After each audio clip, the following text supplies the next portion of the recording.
Bonjour les amoureux du Jen et bienvenue dans cette nouvelle vidéo. J'espère que vous allez bien. On se retrouve, vous l'avez certainement vu dans le titre, pour les deux derniers blocs de la ligne D.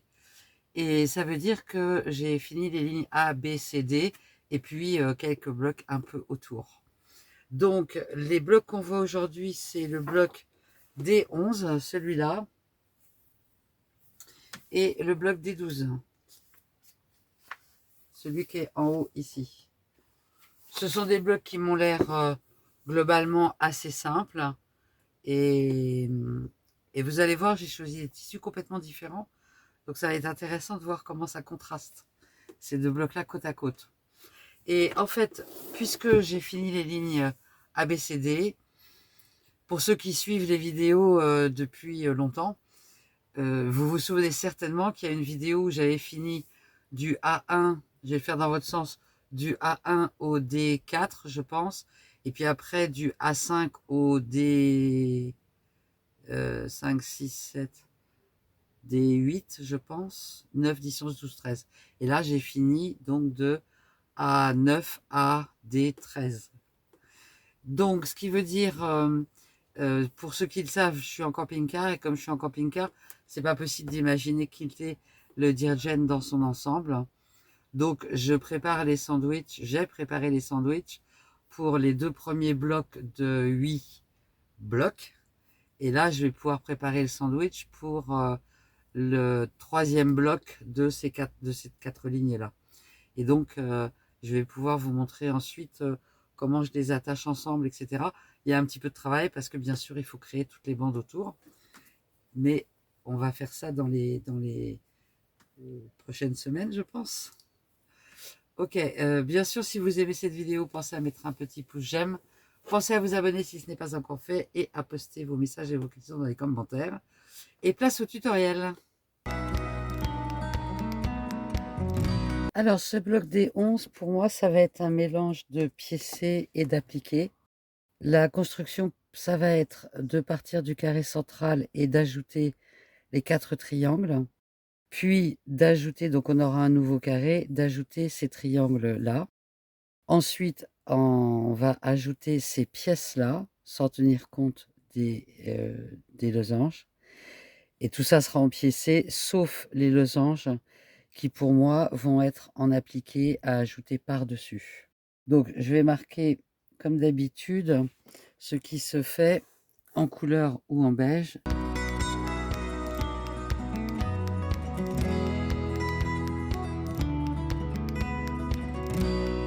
En termes de découpe, pas très compliqué. Et en fait, on est dans des formes similaires partout. Donc, on va attaquer la découpe sur le papier.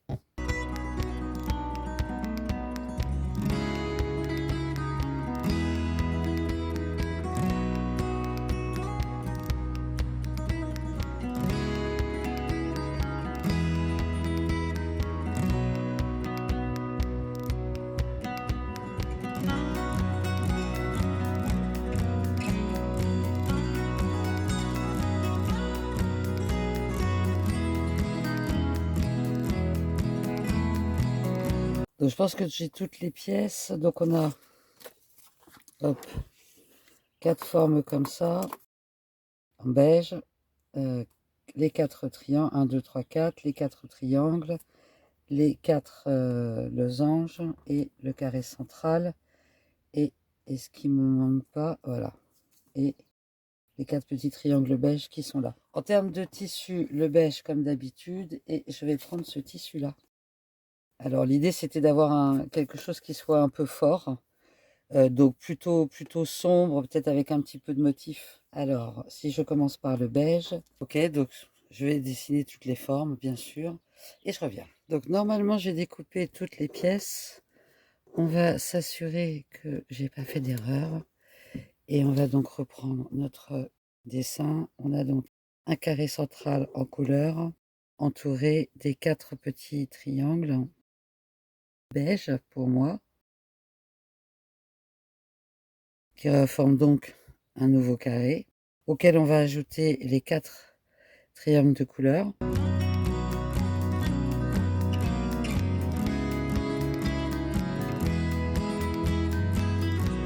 Voilà, ensuite, on va venir ajouter ces formes-là.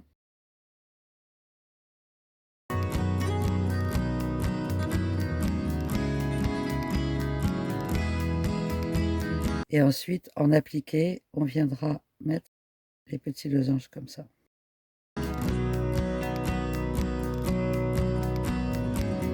Donc j'ai bien tout découpé, déjà, ça c'est le premier point. Ensuite, en termes de couture, donc évidemment, les losanges là en appliqué, je vais les garder pour la fin. On va écarter ces pièces-là pour l'instant. Et on va commencer par coudre les 4 triangles sur le carré. Donc comme d'habitude, là, on va coudre d'un bout à l'autre, ce qui ne sera pas le cas tout à l'heure. Mais pour le moment, à ce stade-là, on va venir coudre sur toute la longueur. Donc on va venir coudre un triangle dans ce sens-là, un autre dans ce sens-là, et les deux autres.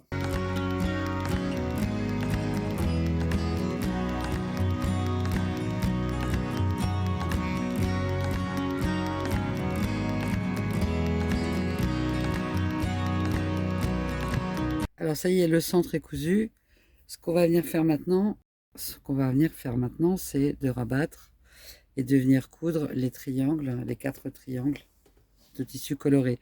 Ce que je fais toujours, c'est que je vérifie que ma pointe s'aligne sur l'autre côté. Parce que parfois, vous voyez, je n'ai pas forcément le même écart dans mes marges. Donc je vérifie toujours ça. Parce que c'est plus important, c'est que la pointe s'aligne bien et qu'après on soit bien aligné au niveau de la démarcation.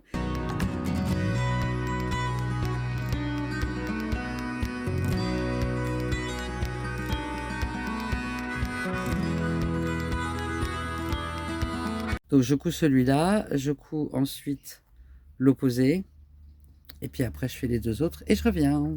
Alors une petite précision, je viens de coudre les deux là, et vous vous souvenez, la forme qui va venir se mettre, elle a un angle comme ça. Afin de permettre qu'on puisse bien coudre l'angle, donc j'ai cousu jusqu'au bout cela.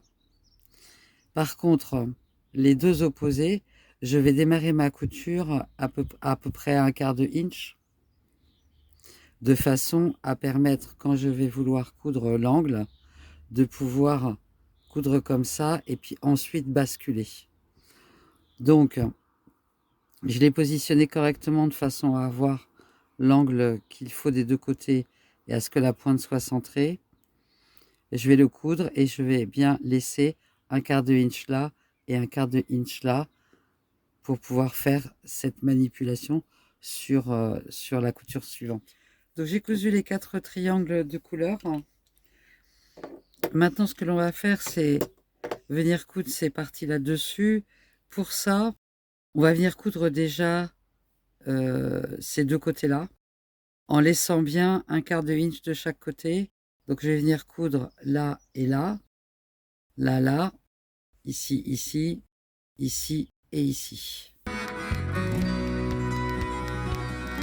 Généralement, quand je pars sur quelque chose comme ça, je fais la couture en 2 temps. Je pars du centre, je vais déjà coudre cette partie-là. Ensuite, je retournerai, je partirai du centre et je viendrai coudre la deuxième partie. Je préfère faire ça plutôt que d'essayer de faire quelque chose en une seule fois.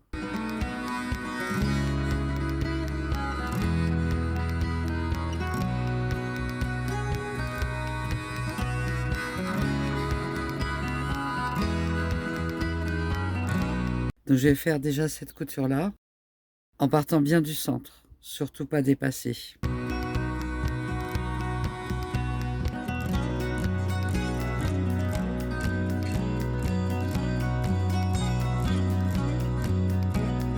Et pareil, on s'arrête bien à ce niveau-là, on dépasse surtout pas.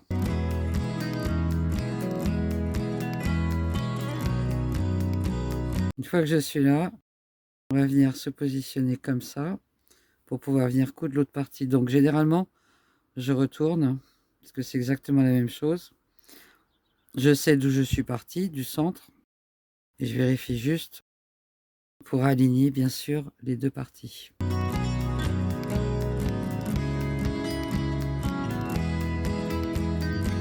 Je repars du centre pour pas laisser bien sûr d'écart.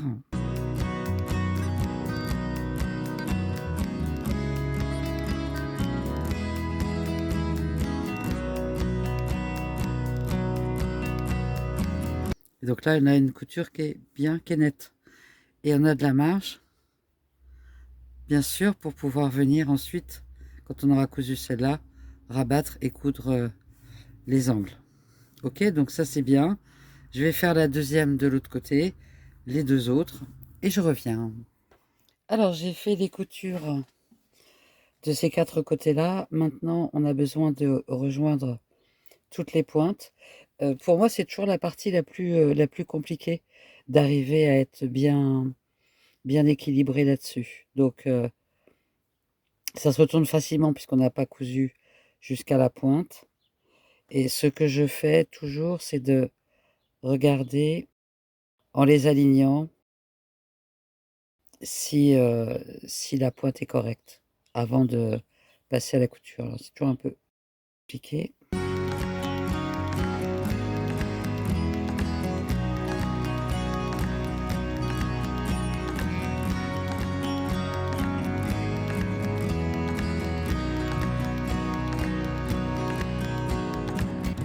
Ok, comme ça c'est bon. Donc je vais faire celle-là et puis je vais faire exactement la même chose pour les autres. Donc je suis pas forcément complètement la ligne, je suis plutôt à m'aligner ici en fait. Donc pour refaire une deuxième fois, j'aligne mes coutures.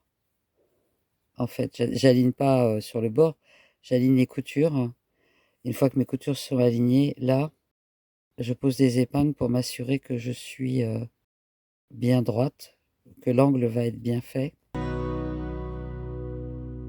Ok, celui-là est bon aussi. Et je fais pareil pour les quatre. Et je reviens.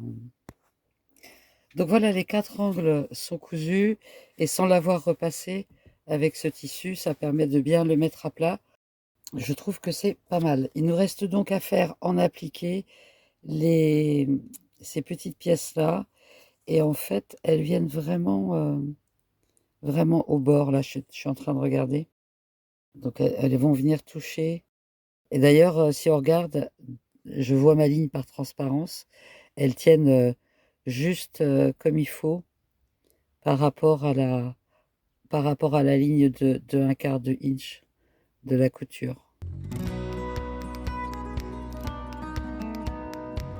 Voilà, elles vont venir là. Une fois qu'elles seront là, le bloc sera terminé. Et donc, ça, c'est de l'appliqué. Et l'appliqué que je fais, c'est donc un appliqué en coupant exactement la dimension de la pièce et en faisant un point de bourdon ou de feston, je ne saurais jamais.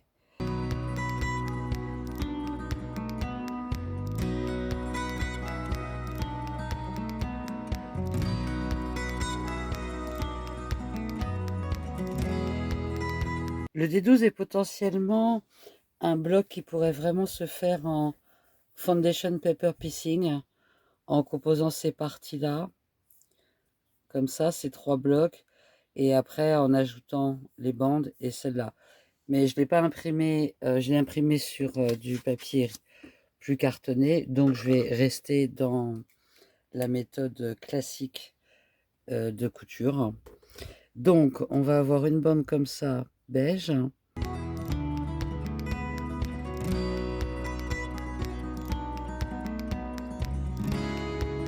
En termes de montage, je pense que même si je ne suis pas en foundation paper piecing, je vais rester sur l'idée de composer ces blocs-là, ajouter l'angle, pareil, et ensuite relier les deux moitiés avec cette bande-là, et ensuite relier les deux moitiés du bloc. Je pense que c'est un bloc assez simple à réaliser. En termes de tissu, j'ai choisi bien sûr toujours mon beige et j'ai choisi ce tissu-là. Un petit imprimé à petites fleurs que j'ai encore pas utilisé. Je pense que ça va faire un joli contraste. Ok, c'est parti pour les découpes.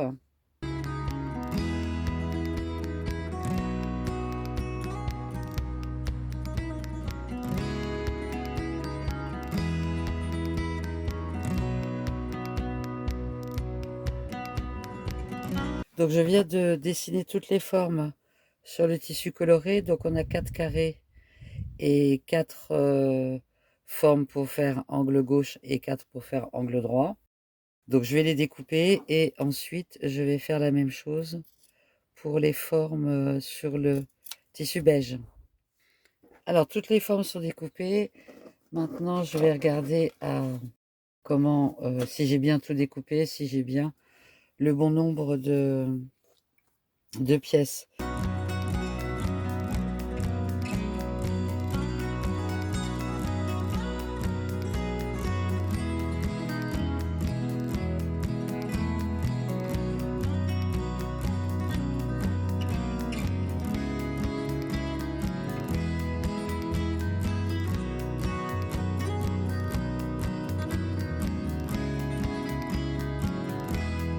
Ok, donc j'ai bien découpé toutes les pièces. Ça nous donne à peu près l'aperçu. Donc je vais mettre les 4 carrés de côté. Je vais mettre ces 3 pièces-là ensemble.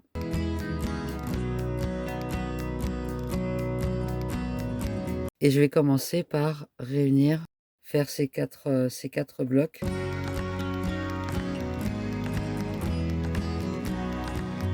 Je vais venir coudre cette bande, ce bloc ici, et je vais venir coudre celui-là ici, à l'identique, pour les 4. C'est parti.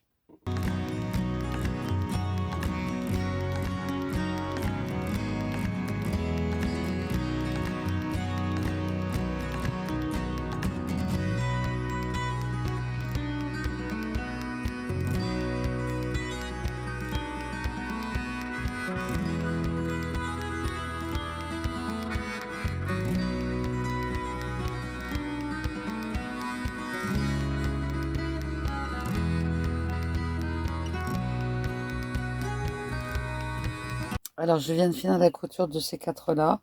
Et j'ai repositionné juste pour voir si ça avait l'air d'aller. Donc, ce que je vais faire maintenant, c'est que je vais retirer celle-là. Je vais prendre ces deux-là que je vais venir coudre sur la bande intermédiaire. Et ces deux-là que je vais venir coudre sur la bande intermédiaire. Et je vérifie juste avant. On est bien les pointes dans ce sens-là. Voilà, j'ai cousu ces parties-là ensemble. J'ai repositionné. Maintenant, ce qu'on va faire, c'est on va venir coudre cette partie-là sur la bande. Et cette partie-là, on est bien sûr en cherchant à bien faire correspondre ces deux bandes-là. Donc, c'est parti pour cette couture-là. Bon, tout le centre est cousu. Et on n'a plus qu'à ajouter les angles ici.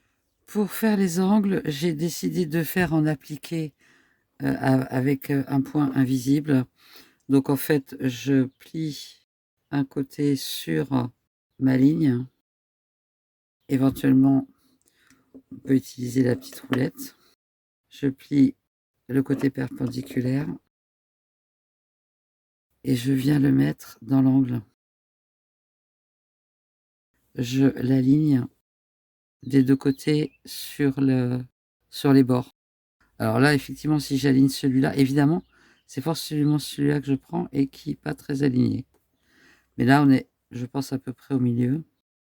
Voilà, et je vais mettre une petite épingle de chaque côté.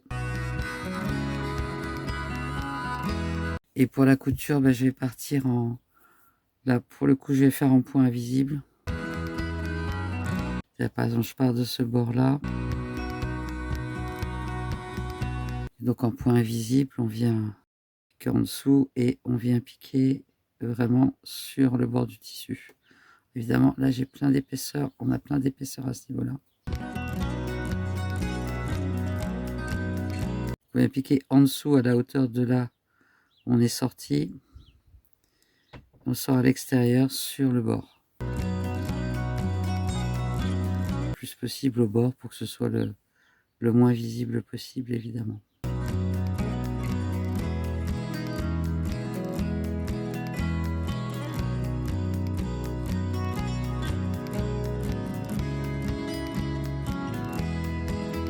À l'angle, ce qui est important, c'est de bien piquer dans l'angle. Enfin, au coin, je sais pas comment...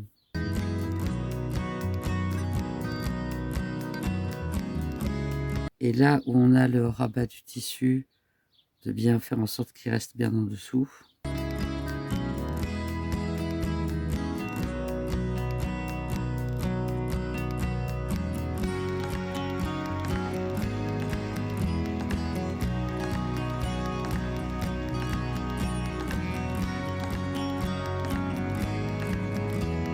Et si je regarde, ben je suis globalement sur ma ligne.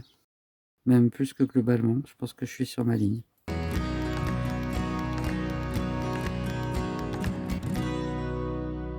Et voilà l'angle qui est cousu. Donc je vais faire pareil pour les 4. Et bien le bloc sera terminé.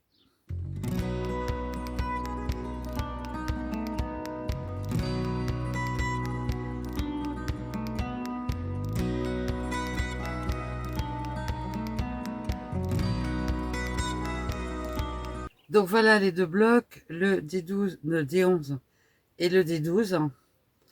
Donc complètement différents en termes de couleur, en termes de contraste. J'aime beaucoup les deux en fait. J'aime beaucoup ce tissu-là qui, je pense, va faire un peu de peps dans l'ensemble du kilt. Il y en a quand même un certain nombre de pièces un peu fortes comme ça. Et j'aime aussi beaucoup celui-là qui est finalement tout doux. Donc je suis plutôt satisfaite de ces deux blocs, c'est pas mal. J'espère que vous avez aimé cette vidéo. Pensez à mettre un petit pouce j'aime, à vous abonner si vous n'êtes pas encore abonné. Et bien sûr, postez vos messages et vos commentaires et vos questions dans les commentaires. Et puis, on se retrouve vendredi pour un nouveau tutoriel. Et puis, mardi prochain pour la suite du Dear Jen. En attendant, passez une bonne semaine et prenez soin de vous. Bye bye!